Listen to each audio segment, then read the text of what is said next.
মেয়েদের বড় ত্যাগ দিতে হয়। যে ঘরে জন্ম হয়েছে সেই ঘর ছেড়ে চলে যেতে হয়।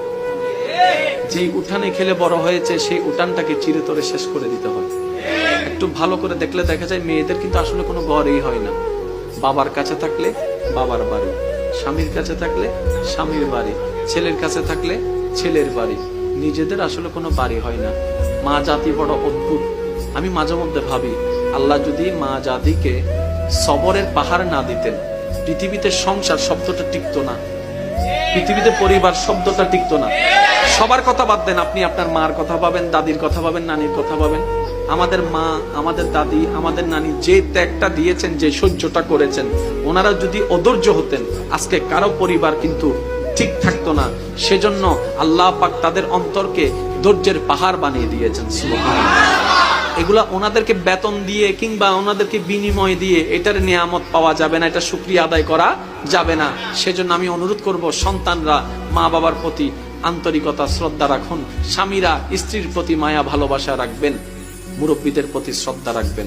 কারণ ওই মহিলাদের ত্যাগ, ওই মা বোনদের, দাদি নানিদের ত্যাগ আমরা কখনো টাকা দিয়ে বিনিময় দিয়ে কখনো প্রতিদান দেওয়া যাবে।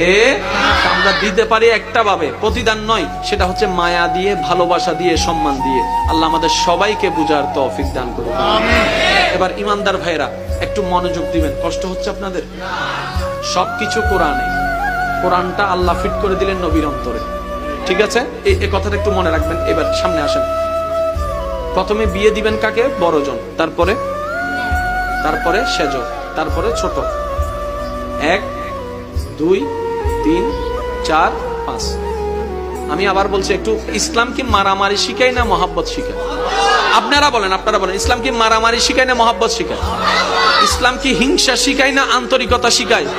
আরে ইসলাম তো সেই ধর্ম, নবী রাহমাতুল লিল আলামিনকে যখন তায়েব বাসেরা পাথর দিয়ে স্বাগতম জানিয়েছে, নবী রাহমাতুল লিল আলামিন বদদুয়া দেওয়ার বদলতে দোয়া দিয়ে ফেরত এসেছেন। সুবহানাল্লাহ।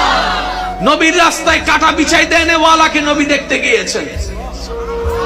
আপনি আমি সেই নবীর উম্মত। আল্লাহর ওয়াস্তে একটু বোঝার চেষ্টা করবেন। প্রথম, দ্বিতীয়, তৃতীয়, বড়, মেজ, ছোট।